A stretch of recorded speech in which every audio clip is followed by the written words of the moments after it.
நயனார் நாகேந்திரன் வந்து தாவேக தலைவர் விஜய் வந்து ஃபர்ஸ்ட்டு திரிசா விட்டு வெளியே வரட்டும். அதுக்கப்புறம் அரசியலுக்கு வரலான்னு சொல்லியிருக்காரு. அதை எப்படி பார்க்குறீங்க? என்னை பொறுத்த வரைக்கும் அவர்கிட்ட பணம் நிறையா இருக்குது. அவர் அரசியலுக்கு வரணும் அவசியமே கிடையாது. அவர் உட்காந்தே சாப்பிட்லாம். பட் அவர் அரசியலுக்கு வராருன்னா மக்களுக்கு நல்லது செய்தான் வராருன்னு நினைக்கிறேன் நான். இப்போ அவர் வந்து இப்போ லாஸ்ட்டாக சேலத்தில் ஒரு மாநாடு ஒன்று போட்டிருந்தாரு. அந்த மாநாடில் வந்து திரும்பவும் வந்து திமுகவை தான் எதிர்த்து பேசியிருக்காரு. பிஜேபி பற்றி ஒன்றுமே பேசலை. இப்போ வந்து பிஜேபி அவர் வந்து அடங்கி போகிறாரா? அரசியல் பொறுத்த வரைக்கும் ஒருத்தவங்க மேலே ஒருத்தவங்க குறை தான் சொல்லிட்டு இருக்காங்க கோசம் யாரும் வந்து இறங்கி வேலை செய்ய மாட்டாங்க. என்னை பொறுத்த வரைக்கும் பேசாமல் இறங்கி வேலை செய்யணும். ஸோ செயலில் காட்டணும், வார்த்தையில் காட்ட வேணாம்னு நான் நினைக்கிறேன். என்னோட ரிக்வஸ்ட் அது. அரசியல் கட்சியில் பெருந்தலைகளாக இருக்கிறவங்க ஒரு ஒரு கட்சி தலைவரோட இணைஞ்சு பேச கொஞ்சம் யோசனை பண்ணி எதாக இருந்தாலும் பேசி பார்த்து பேசணும். பெண்களுக்கு வந்து கொஞ்சம் யோசனை பண்ணி தான் பேசணும். இப்போ விஜய் வந்து அப்போ திரிசாவோடு இருக்காருன்னு நினைக்கிறீங்களா நீங்கள்? இது தெரியாத உண்மையா? தெரிஞ்ச உண்மை தானே. தெரியாமல் இருந்தால் பரவாயில்ல. நாடு பிள்ளை பேசுகிறப்ப இல்லைன்னு அறிவிக்க வேண்டியானே. ஏன் இல்லைன்னு சொல்லி அறிவிக்க முடியுறாங்க? பேசாது தானே சொல்கிறாங்க.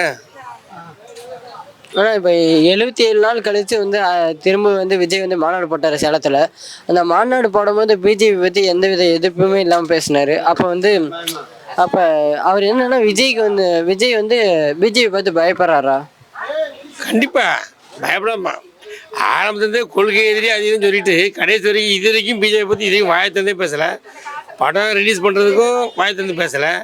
திரிகளுக்கு உண்ட பிரச்சனைக்கும் எதுவும் பேசலை. படம் ரிலீஸ் ஆச்சு எத்தனை நாள் ஆகுது, இது வரைக்கும் வாயத்திலேருந்து ஒரு வார்த்தை கூட பேசலை. படம் ரிலீஸை பற்றி வாயே திறக்கலை இது வரைக்கும். அதாவது முதல் போட்டவன் தான் கஷ்டமாக இருக்கும். அவருக்கு நடிச்சுட்டு சம்பளம் வாங்கி போயிடுவார். முதல் போட்டவங்களுக்கு தான் அது கஷ்டம்.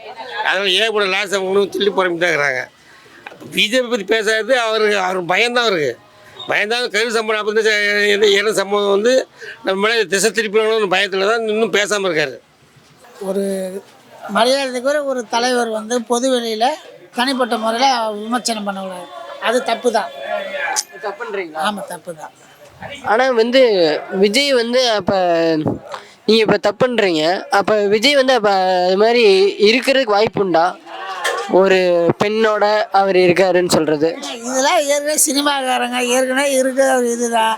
அது வந்து சாதாரணமாகவே ப்ராக்டிக்கலாக இருக்கக்கூடிய விஷயம் தான். அவங்கள தனிப்பட்ட வாழ்க்கையை வந்து விமர்சனம் பண்ணுறது அது நல்லா இருக்காது இல்லையா?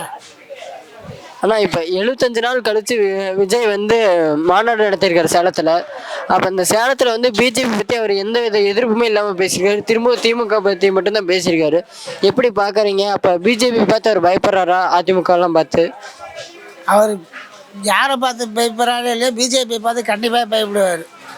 ஏன்னாக்கா இவருடைய குடும்பம் அவங்க கையில் தான் இருக்குது. அதனால் பயந்து தான் ஆகணும். பயப்படுறாருனாக்கா இவர் முறையான வரி செலுத்தாத கார் வாங்குறது அதுவும் சரியாக கட்டலை, ஒரு வரி கட்டலை. இவர் மேலே ஏகப்பட்ட வழக்கு பிரச்சனைகள் இருக்குது. அதனால் வந்து அவர் பயந்து தான் ஆகணும். அதேமாரி மக்களை சந்திக்கிட்டோம், அதுக்கப்புறம் மற்ற கதையெல்லாம் பேசலாம். ஆனால் அவர் வெளியே வந்தாலுமே யாராவது ஒருத்தர் நரபலி கொடுத்து தானே வெளியே வர்றாரு. அதை கொஞ்சம் குறைச்சிக்கணும். நீங்கள் நரபலி கொடுத்தது வந்து அந்த ஒருவர் இறந்ததை சொல்லியிருக்கீங்க இந்த சேலம் மாநாட்டில். ஆனால் அந்த ஒருவர் இறந்தது காரணம் அவரோட நெஞ்ச மாரடைப்புன்னு தான் சொல்கிறாங்க. ஆனால் நீங்கள் இப்போ ஒரு நரபலின்னு சொல்கிறீங்க. இப்போ விஜய் வெளியே வந்தாலே ஒரு நரபலி ஆகும்னு நினைக்கிறீங்களா? அவர் தான் வந்து எமன்னு நினைக்கிறீங்களா? இது நாங்கள் சொல்லலைங்க, இருக்கிற பொது வெளியில் இருக்கிற அத்தனை பேரும் சொல்கிறாங்க. அவங்க சொல்கிறது தான் நாங்கள் சொல்கிறோம். என்ன அவங்க என்ன நினைக்கிறாங்கன்னா அதோட பிரதிபலிப்பு தான். நீங்கள் 41 பேர் ஃபஸ்ட்டு அது மாதிரி ஆச்சு. இப்போ ஒருத்தர் போயிருக்காரு. இவர் எங்கே போனாலும் அந்த மாதிரி ஒரு அசம்பாவிதம் நடந்தது இல்லையா? அது ஒரு அவசரம் மாரி தானே. அதாவது அந்த மாநாட்டில் எப்படி ஆயிருக்குன்னா அந்த 41 பேர் இறந்ததுமே விஜயோட வாகனம் வந்ததுனால ஒரு நெரிசல் தான் ஏற்பட்டுருக்கு. அப்போ விஜய் வந்து ஒரு எமன், விஜயோட வாகனம் வந்து ஒரு எமன் வாகனம், அப்படி தானே? நீங்கள் எப்படி வேணாலும் எடுத்துக்கலாம். திரிசா வச்சது விஜய் ஒன்று அவருடைய சொந்த விஷயம். அதனால் அதில் வந்து நயனார் நாகேந்திரன் தலையிடக்கூடாது. நமக்கு ஏதோ அதை தான் பேசணும். திரிசா வச்சுட்டு இருக்காருன்னா அது அவருடைய இஷ்டம். அதை வந்து நம்ம தலையிடக்கூடாது. அது அவருடைய இஷ்டம். ஒரு அரசியல் இதில் இருக்காரு, அவர் வந்து இது மாதிரி பேசியிருக்காரு, அதை எப்படி பார்க்குறீங்க? அரசியலில் இருக்க எல்லாருமே ஆளுக்கு 2 பொண்ணாடி தான் வச்சுருக்காங்க. அதே மாதிரி விஜய் 2 வச்சுருக்காரு. அது தப்பு இல்லை.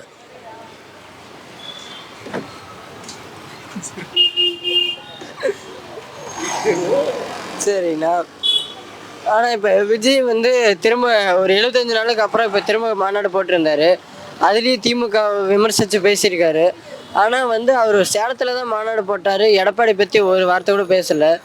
அப்போ எடப்பாடி பற்றி பேசுனா அவருக்கு பிஜேபியால் அவருக்கு பயம் இருக்கா?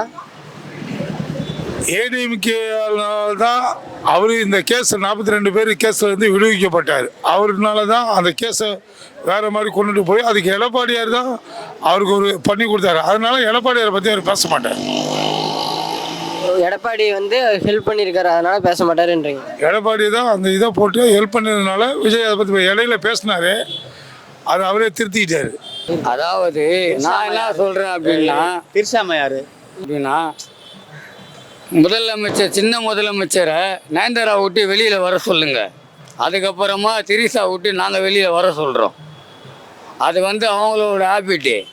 நீ யாரு கூடனா இரு, ஏன்னா அவங்களுமே இடம் கொடுக்குறாங்க. அப்படின்னும் போது நீ யாரு கூட இருக்கிற யாரு கூட இல்லை அப்படின்லாம் உங்களுக்கு தேவையில்லாத விஷயம். இப்போ வந்து மக்களுக்கு தான் நம்ம நல்லது செய்ய வந்துக்கிறோமே தவிர அவங்களுக்கு யாருக்குன்னா, ஏப்பா இப்போ எனக்கு கூட 3 பொண்டாட்டி இருக்குப்பா. இப்போ நான் வந்து அந்த வீட்டுக்கு நான் வந்து செய்கிறேன், இந்த வீட்டுக்கு நான் செய்கிறேன்னு சொல்லிட்டு என் பொண்டாட்டியும் கூட கேட்கல. எனக்கு 3 பொண்டாட்டி. ஃபஸ்ட்டு பொண்டாட்டி கவிதா, இந்த பாருங்க கையில் பச்சை ஊற்றி வச்சுக்கிறேன். ஃபஸ்ட்டு பொண்டாட்டி கவிதா, 2வது பொண்டாட்டி பேர் திவ்யா, 3வது பொண்டாட்டி பேர் சத்யா. எல்லாத்தையும் வந்து தியா அந்தமாரி தான் வாங்கி வச்சுருக்கேன். அதாவது வந்து இவங்களே நம்ம வீட்டில் இருக்கிறவங்க காம்ப்ளிமெண்ட்டாக ஆகிட்டாங்க. அந்தமாரி நான் வாழ்கிற போது இவங்களுக்கு என்ன பிரச்சனை? ஏம்பா எங்கள் வீட்டு பணத்தை எடுத்து வச்சுன்னு எங்களுக்கு தான் நீங்கள் செலவு பண்ணுறீங்களே தவிர உங்கள் வீட்டு பணத்தை எதனா ஒன்று போட்டு ஒரு ரூபா நீங்கள் எனக்கு செலவு பண்ணியிருப்பியா? என் புள்ள பிறக்கும் போது அந்த ஹாஸ்பிட்டலில் பவர்ஸ் ஹாஸ்பிட்டலில் பிறந்தான். என் புள்ள இருக்கிறதுலேயே 10 புள்ளியிலேயே என் புள்ள தான் வயிட்டு கம்மியாக இருந்தான். எல்லா பிள்ளைங்களும் பார்த்தீங்கன்னா 2.5 கிலோக்கு மேலே தான் இருந்தாங்க. 2.5 கிலோ மேலே தான் இருந்தாங்க. ஒரு 3 கிலோக்கு மேலே தான் இருந்தாங்க. அந்த இடத்துல பார்த்தீங்கன்னா 1,800 இருந்தான் என் புள்ள. நல்லா தெரிஞ்சுங்க. அந்த இடத்துல வந்து அந்த ஸ்டாலின் போட்ட அந்த இதுவெல்லாம் கொடுத்தாங்க. அதெல்லாம் வந்து எனக்கு கொடுக்கல. பிறந்த ஒரு 600 ரூபாய் மட்டும்தான் நான் வாங்கினேன். ஏன் அப்படின்னா அந்த இடத்துல இருந்து எங்கேருந்து அதான் நம்ம அந்த ஊராக இல்லை வெளியூராக இருக்கலாம், நம்ம அந்த இடத்துல அட்டை போட்டிருக்கலாம், புள்ள பிறந்திருக்கலாம். அந்த 600 ரூபாய் அந்த டைமுக்கு கொடுத்தா நம்ம வந்து குழந்தைய கூட்டிகிட்டு ஊருக்கு நம்ம வீட்டுக்கு போகலாம். அந்த ஒரு இதான் கொடுத்தாங்க. நல்லா கேட்டுக்குங்க. ஆனால் என் புள்ளிக்கு கொடுக்கல. இதெல்லாம் வந்து யார் ஊழல் பண்ணுறது? ஆனால் என் புள்ளிக்கு கொடுக்கல. இதெல்லாம் இது உண்மை. நான் சொல்கிறேன். நான் வந்து பார்த்தீங்கன்னா பக்கா தலை ரசிகர். நான் உண்மையால் சொல்கிறேன், பக்கா தலை ரசிகர். நான் இன்றைக்கி வந்து தலை வரலை, தளபதி வர்றாரு. புரியுதுங்களா? அதுக்கோசம் ஒருத்தருக்கு வரவேற்பு நம்ம கொடுக்கணும், ஒரு வருகை கொடுக்கணும். ஏன் அப்படின்னா எங்கள் தாத்தா முப்பாட்ட காலத்துலலாம் பார்த்தீங்கன்னா இந்த டைமுக்கு அண்ணா கலைஞர் இவங்கெல்லாம் வந்தாங்க ஒரு ஃபீல்டில். காந்தி அந்த இது வழிமுறையில் வந்தவங்க தான் அண்ணா. அவங்க ஒரு வழிமுறையில் வந்தவங்க கலைஞர். இவங்க எல்லாருமே வந்து ஒரு நல்ல வழியில் தான் வந்தாங்க. அந்த டைமுக்கு வந்து அந்த பணம் வந்து யாருக்குமே தெரியாது. அப்போல்லாம் பார்த்தீங்கன்னா 5 பைசா 10 பைசா, என் காலத்துலேயே 5 பைசா 10 பைசாலாம் வந்திருக்கு. எங்கள் வீட்டில் நாங்கள் வந்து போகும்போதெல்லாம் அப்போ ஸ்கூலுக்கு போகும்போது எங்கெல்லாம் வந்து என்ன பண்ணுவாங்க, 10 பைசா கொடுப்பாங்க. அந்த 10 பைசாக்கே பார்த்துங்க ஆரஞ்சு மிட்டாய்ன்னு சொல்லிட்டு எங்கள் ஸ்கூல் வாசலில் விற்பாங்க. ஆனால் இன்றைக்கி அந்த ஆரஞ்சு மிட்டாய் எவ்வளோ தெரியுமா? 10 ரூபா. அன்றைக்கி அந்த 10 பைசாவுக்கு கொடுத்த ஆரஞ்சு மிட்டாய், அதுவும் வந்து 10 மிட்டாய் கொடுப்பாங்க 10 பைசா கொடுத்தா. இன்றைக்கி 10 ரூபா கொடுத்தா ஒரு ஆரஞ்சு மிட்டாய் தான் கிடைக்கும். ஏன் எதனால் இது ஜனநாயகம் மாறுது? அதுவாக ஒன்று சொல்கிறேன், கோச்சிக்காதீங்க. ஏங்க மக்கள் தான் இன்றைக்கி வந்து நம்மளோட தமிழ்நாட்டை முதலமைச்சரை உட்கார வைக்கிறதுன்னு பார்த்தீங்கன்னா நம்ம மக்கள் தான். நம்ம மக்கள் தேர்ந்தெடுத்து உட்கார வைக்கிறதுன்னு பார்த்தீங்கன்னா தமிழ்நாட்டு மக்கள் தான் ஒருத்தரை வந்து தேர்ந்தெடுத்து உட்கார வைக்கிறதுன்னு பார்த்தோன்னா சிஎம்மா இவர் வந்து நம்ம தமிழ்நாட்டுக்கு ஏதோ ஒரு இது பண்ணுவார் அப்படின்ட்டு உட்கார வைக்கிறோம். ஆனால் அவர் வந்து அவரோட பணத்திலேயே வந்து செலவு பண்ணி நம்ம அவரை உட்கார வைக்கிறோம். நான் வந்து பைக்கு வச்சுருக்கேன், காரு வச்சுருக்கேன், நான் ரோட் டேக்ஸ் கட்டுறேன். இன்றைக்கி வந்து போகும்போது டோல்கேட்டுக்கு டோல் காசு கட்டுறேன், எல்லாமே கட்டுறேன். இதெல்லாம் எங்கே போகுது? என் காசெல்லாம் அங்கே தான் போகுது. புரியுதுங்களா? இப்போ இதெல்லாம் யார் காசு? வீட்டு வரி, கரண்ட்டு பில்லு வரி, ரோட்டு வாரியம், இதெல்லாம் யாருங்க கட்டுறது? சிஎம்னு ஒருத்தர் வந்து நல்லது பண்ணணும் அப்படின்னா அவர் வந்து அவரோட பணத்தில் பண்ணால் தானே அது. அவரே மக்கள் பணத்தில் தான் வாழ்கிறாரு. அவர் சிஎம்ன்றவரே ஒருத்தர். அவர் பணத்தில் தமிழ்நாட்டு மக்கள் வாழலை, தமிழ்நாட்டு மக்களோட பணத்தில் தான். நயனா நாகேந்திரன் வந்து திரிசாவை விட்டு ஃபஸ்ட்டு விஜய் வெளியே வர சொல்லுங்க, அப்புறம் தான் அரசியல் பற்றி அவருக்கு தெரியும், அரசியலுக்குள்ள அப்புறமா வரட்டும்னு சொல்லியிருக்காரு. இப்படி ஒரு ஒரு விமர்சனத்தை வச்சுருக்காரு. இதை பற்றி என்ன நினைக்கிறீங்க? இல்லை சார், அவர் வச்சு நியாயமான கருத்து தானே. திரிசாவுடைய கல்யாணம் தானே ஒரு கோவா போனார் தனி விமானத்தில் கட்சி ஆரம்பிச்சுட்டு. அப்புறம் அதை வச்சு அவர் சொல்லியிருப்பார். அந்த 41 பேர் உயிரிழந்தாங்கல்ல, அந்த 72 நாள் வெளியே வரல, யாரை பற்றி எதுவுமே சொல்லலை. அது வந்து அதிமுக பிஜேபிலாம் குரல் கொடுத்தாங்க, அதுக்கு காங்கிரஸும் குரல் கொடுத்துச்சு. இவர் எந்த ஒரு இதுவும் சொல்லலை, குரல் கொடுத்து நன்றி கூட சொல்லலை. இப்போ 77 நாள் கழித்து அவங்க ஒரு மாநாடு கூட போட்டிருந்தாங்க. அந்த மாநாட்டில் கூட திரும்பவும் திமுகவை தான் சொல்லியிருக்காங்க ஒரே எதிரின்னு சொல்லி. அவங்க அப்படி சொல்லும் போது அவங்க போய் கூட்டம் போட்டாதே வந்து சேலத்தில் தான் போட்டாங்க. ஆனால் எடப்பாடி அவர்கள் பற்றி அவர் ஒன்றுமே பேசலை. அதை பற்றி எப்படி சார்? நான் ஒன்று சொல்லிட்டா, இப்போ வந்து ஒரு சின்ன உதாரணம் சொல்கிறேன். தழை உள்ள மரம் காற்றுக்கு ஆடும், தழையே இல்லாத மரம் எதுக்குமே ஆடாது. எடப்பாடி வந்து தழை உள்ள மரம், விஜய் தழை இல்லாத மரம். புரியுதா? அதான் வந்து அவர் வந்து இவர் அரசியலுக்கு இவர் போராட்டத்துக்கு முன்னாடி அவர் அரசியலுக்கு வந்துட்டார். அப்படி எதை கம்பேர் பண்ணி பார்ப்பீங்க? அவர் அனுபவம் 53 வருஷம் அரசியல் அனுபவம். எம்ஜிஆர் இருக்கும்போது அவர் வந்து என்ன சொல்கிறது, எம்எல்ஏ சேவலில் இருந்து எம்எல்ஏ வந்து ஜெயித்தவர். இவர் போராட்டத்துக்கு முன்னாடி இவரெல்லாம் போய் எடப்பாடி பேசுகிறேன்னு ஏற்றுக்க முடியாது. ஆனால் நீங்கள் எப்படி சொல்கிறீங்க? ஜெயலலிதா அம்மா வந்து கூட்டணி வேண்டான்னு சொன்னாங்க. அதாவது நான் வந்து மோடி கட்டி கூட்டணி போக மாட்டேன்லாம் சொல்லியிருக்காங்க. அவங்களோட தலைவராக ஏற்றுக்கொண்ட பிறகு ஏன் அவர் ஒரு கூட்டணி போயிருக்கணும் பிஜேபியோட? ஆமாம் சார், கூட்டணி போட தப்புலாம் கிடையாது சார். அந்த காலகட்டத்துக்கு அவங்க சொன்னாங்க, புரியுதுங்களா? அன்றைக்கி அவங்க காலகட்டத்துக்கு அந்த கட்சி வந்து அவங்களுடைய கட்டுப்பாட்டில் இருந்துச்சு. எல்லாருமே அவங்களுக்கு பின்னாடி அணி இருந்தாங்க. அதெல்லாம் வந்து அவங்க தைரியமாக சொன்னாங்க. இப்போ இவங்க கூட இருக்கிறவங்க சில பேர் வந்து பிஜேபி விரும்புகிறாங்க. இன்றைக்கி காலகட்டத்துக்கு அவர் கட்சியை காப்பாற்றி ஆகணும், வேறு வழி இல்லை. கூட்டணின்றதை விட கட்சியை காப்பாற்றணும். உயிர் முக்கியமாக சோறு முக்கியமா? உயிர் முக்கியம். நாளைக்கு கூட சோறு சாப்பிட்டுக்கலாம். அந்த நிலைமையில் தான் இன்றைக்கி அவர் வேறு வழி இல்லாமல் சரி பிஜேபியோட போய் ஆட்சியை கைப்பற்றணும், கட்சியை காப்பாற்றணும். இந்த 2 குறி. ஐயா, அவர் விஜய் வந்து ஒரு சரியான ஒரு கொள்கை கோட்பாடே இல்லை. நான் இதுதான் மக்களுக்கு செய்ய போகிறேன், இப்படி தான் என் ஆட்சி நடக்க போகுது அப்படின்னு தெளிவாக ஒரு இல்லை. சும்மா வெளியே வராரு, ஒரு 10 நாளைக்கு 20 நாளைக்கு வச்சு ஒரு வெளியே வராரு, ஒரு ஆடு மாடு அடைக்கிற மாதிரி ஒரு சந்தையை போட்டு அடைச்சிட்டு 4 வார்த்தை எழுதி கொடுத்து பேசிட்டு போயிடுறாரு. திமுக விமர்சனம் பண்ணுறாரு, அவ்வளோதான். அவர் வந்து மத்திய அரசை விமர்சனம் பண்ணுறதுலாம் அந்த துணிச்சலும் கிடையாது, அந்த தைரியமும் கிடையாது. அந்த முதல்ல கொள்கையே இல்லை. என்ன கொள்கைன்னே தெரியல. நீ தமிழ்நாட்டுக்காக ஒரு கொள்கை வச்சுருக்கியா, உனக்கு ஒரு கொள்கை வச்சுருக்கியா, இல்லை மத்திய அரசு எதிர்த்து கொள்கையா? ஒன்றுமே இல்லை. எனக்கு எதிரி திமுகன்னு மட்டும் சொல்கிறேன், அவ்வளோதான். நீங்கள் கொள்கை இல்லைன்னு சொல்கிறீங்க.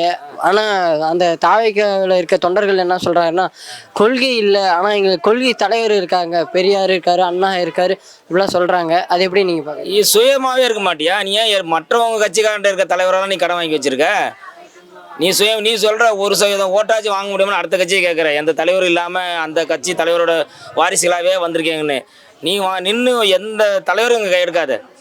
காமராஜர் கூட எம்ஜிஆர் ஜெயலலிதா யாரையும் எடுக்காத. இவரே தனியா ஆ தனியாகவே நீ பேஸ் பண்ணு, நான் தான் தலைவன், நான் தான் முதலமைச்சர்னு சொல்லி ஓட்டு கேளு. அதை விட்டுட்டு நீயே கடை வாங்கி வச்சிருக்க 10 தலைவரோட படத்தை வச்சுக்கிட்டு நீ பண்ணிட்டு மற்ற கட்சியை போய் திட்டலாமா? வேலு நாச்சியார் படத்தை வச்சிருக்க, காமராஜர் படத்தை வச்சிருக்க, அம்பேத்கர் படத்தை வச்சிருக்க, எம்ஜிஆர் படத்தை வச்சிருக்க, ஜெயலலிதா படத்தை பாக்கெட்டில் வச்சிருக்க, செங்கோட்டையன்கிட்ட. அப்புறம் ஏன் மற்ற தலைவரை பற்றி நீ பேசுகிற? நீ முதல்ல வந்து கொள்கை கோட்பாடு என்ன, உன் கொள்கை என்ன, என்ன எப்படி இருக்க போகிறேன், ஆட்சி எப்படி இருக்க போகுது, அதை முதல்ல அறிவிச்சிட்டு வா. அதுக்கப்புறம் பார்க்கலாம் மக்கள் ஓட்டு போகிறாங்களே. ஜனங்க போகிறாங்கன்னா ரசிகர்கள்லாம் அது ஒரு கவர்ச்சி மாதிரி தான். இப்போதைக்கு புதுசாக இது வரைக்கும் வராதவங்க ஒரு அரசியல் வராரு. விஜயகாந்த் வரும்போது பயங்கரமாக கூட்டம் வந்துச்சு. ரஜினி வருவான்னு பயங்கரம் ஒரு இமோஷனில் இருந்தாங்க. எல்லாம் ஒரு தான். நடிகர் வரும்போது இது இருக்கும், அதெல்லாம் காணல் நேரம் அப்படியே போயிடும்.